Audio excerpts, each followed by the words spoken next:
YouTube, this is your boy Dr. Lee coming at you again with Tech Talk Friday. Today, coming up, we have a few topics to just hit, bam, bam, bam, and make it happen. And then we can continue the discussion in the comment section below. Today, we're gonna touch base on a few exciting rumors that are coming up for 2017 release camera. I'm excited about this. I switched over to Sony. One of the camera on the list that I'm really looking forward to is the A7R3. Heard a lot of great things about the A7R2. They are very good cameras, 42 megapixel and up. I mean, up to now, the price on those cameras are not going down. They're still really up there, and they've been out for a long time.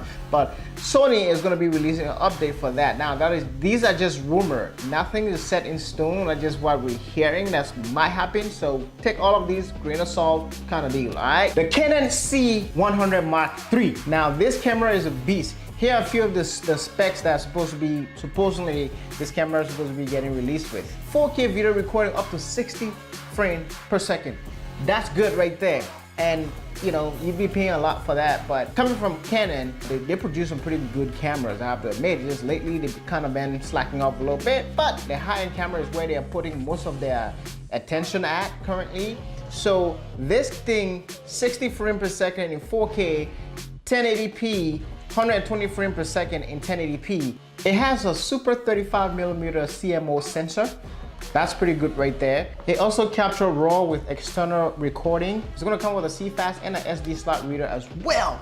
So that right there, man, is pretty dope. With this release, if all of these specs are real, they are stepping up their game as well. So that's pretty good right there for Canon. Moving on to the next release is the 1DC Mark II. That's another camera that is a really great camera.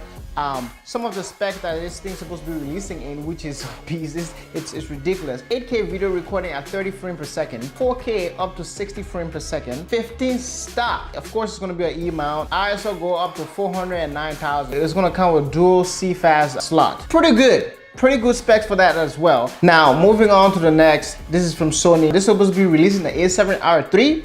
Now, here are some of the specs for the A7R3 that I'm really excited about. Now, when they release this thing, I think every camera lover is gonna jump on it because the specs in this camera, if it is truth, it's gonna be a beast, like literally. So the A7R3 is supposed to have anywhere between 70 to 80 megapixel. That's crazy on a full frame camera.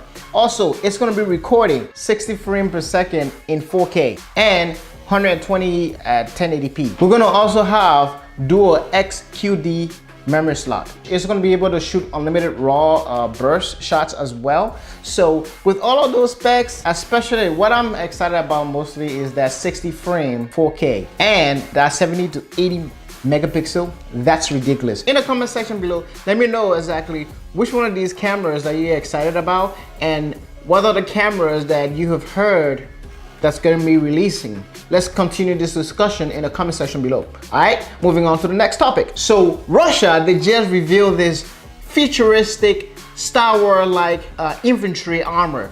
This thing looks ridiculously futuristic and it looks like a beast. And I also heard that United States, they do have their version of this armor. This particular suit has a powered exoskeleton to help the wearer heavy object or carry like heavy equipment to help lift wounded soldiers while they are in the battlefield. It also features a futuristic ballistic armor to assist the wearer with bullets while they're out in the battlefield. So this thing just looked crazy. The US also have something similar to theirs. It's called a Tactical Light Operated Suit, or TLOS. Again, in the comment section below, let me know what you guys think about that. I'll leave the article in the description below so you guys can read a little bit more about this. How do you think this technology will be able to change future and how we fight wars? No fair game in war. Moving on to the next topic. So this next topic is about Tesla and how they are doing so far to change the automotive industry. So far their stock have been plummeting like pretty much up and down, and simply because the Tesla Model S, they didn't get a high rating from the Insurance Institute of Highway Safety, IIHS. They found a small overlight front test issue with the Tesla Model S,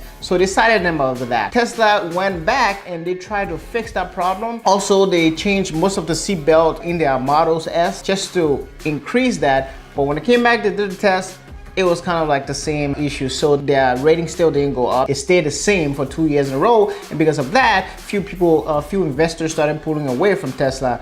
Now, Tesla is trying to change the game with a new model that they are going to be releasing sometime this year. Production have already started this year, the Tesla Model 3. That's what Tesla is looking at to change the game. The specs on this car is really amazing. They did reveal it last year, middle of last year or something like that. The car looks really amazing. And looking at that car, I am really tempted to get me one. This car is beautiful. Like, I mean, this thing is nice. It's nice. And not only that, but the price for this car is actually $35,000. That's not bad. That's very affordable. Now, before you guys jump into guns and all that stuff, you have to keep in mind also that Tesla is not the only one who's producing electric cars, but they are leading the way to changing the way the car industry works. In this article, they also reference Apple, how Apple changed the cell phone industry is what Tesla is trying to do with the Model 3. Yes, they do have a high-end models that sell a lot.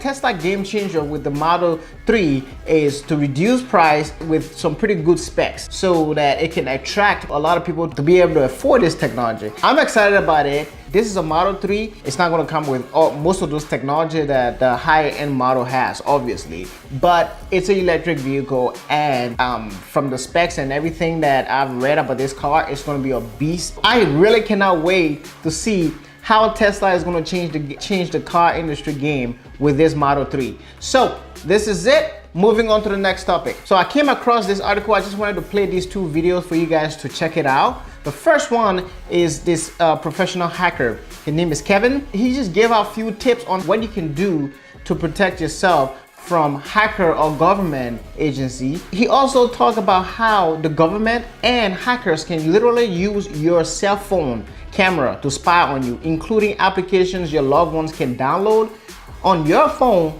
to use your camera to check up on you and see where you're at. These are all the prevention and all the tips that he mentioned in this video. So I want you guys to just check it out. How easy is it for somebody to hack your cell phone and secretly turn on your camera and spy on what you're doing? There's two ways of doing it. If somebody gets physical access to your phone, for example, your iPhone, and knows your passcode, it's really simple.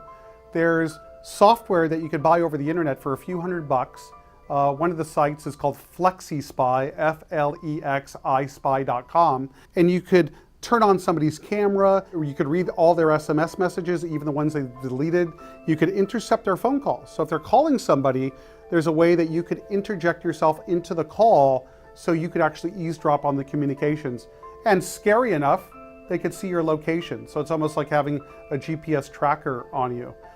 This does require that the bad person has physical access to the phone. Who usually does this? A significant other, a disgruntled other, somebody that might suspect you of cheating.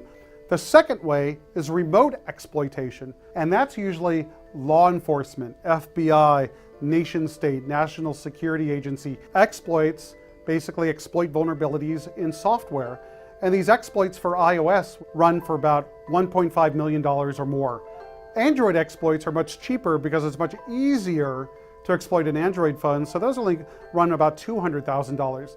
And we all know that nation states pretty much have an unlimited budget, right? So if a nation state wants to compromise you, they could do it very stealthily and you would never know it's happening.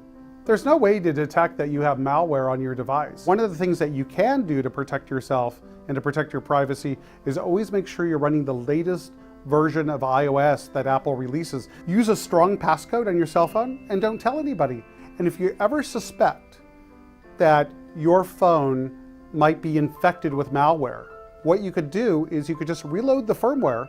What it does is it puts your iPhone at the factory settings. So if there was any installed malware, that's off your phone now. Okay, so what do you guys think of that tip? Let's move on to the next one. Let's talk about this in the comment section below as well. Moving on to the next tip. This other tip, he talked about protecting your password on your phone and what you need to do, or what app that you need to download on your phone to be able to help you protect your password while you're online on your phones and stuff like that with different websites. We all have a lot of different accounts. How can you protect yourself with these password generators? Here's the next video. You guys should check this one out as well. So a lot of people ask me, how do they choose a good password? You know what my answer is? You don't. You use a password manager. There are hosted password managers like LastPass and 1Password, and then you have password managers that you could get for free called KeePass and PasswordSafe, and these allow you to basically manage your passwords. What does that mean?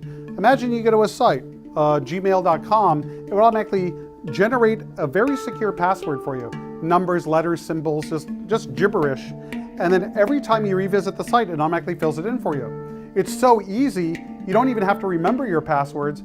And the great thing about it is you're using a different password at every website. You're not reusing the password. There's no patterns to you choosing the password. So it makes it really hard for a hacker to break in. But how do you protect this? You have a master password that unlocks this. So that password should not even be a password. It should be a phrase, a sentence, a favorite lyric from a song, maybe something like Mary Had a Little Lamb, something that's long, probably 20, 25 characters, that's actually a phrase, because that unlocks all your passwords. And that really raises the bar and makes it tough for somebody to compromise your privacy, especially if you use a password manager and two-factor authentication at the same time. Okay, he mentioned one of those apps, the 1Password. I've been using that for a long time, and you would not believe how much this thing has saved me time. It is a really great app. It's very protective, just like he explained on how to use that app. I recommend that app. Use it, I do, and sometimes when I forget my password, I go right back to the app, open it up, and bam, here's my password, and I'm not here scrambling and thinking about what password I should download or whatever. This has been Tech Talk Friday, episode 4. Check out the previous episodes in the description below or on my channel. Please join me in the comment section below. Let's chit chat.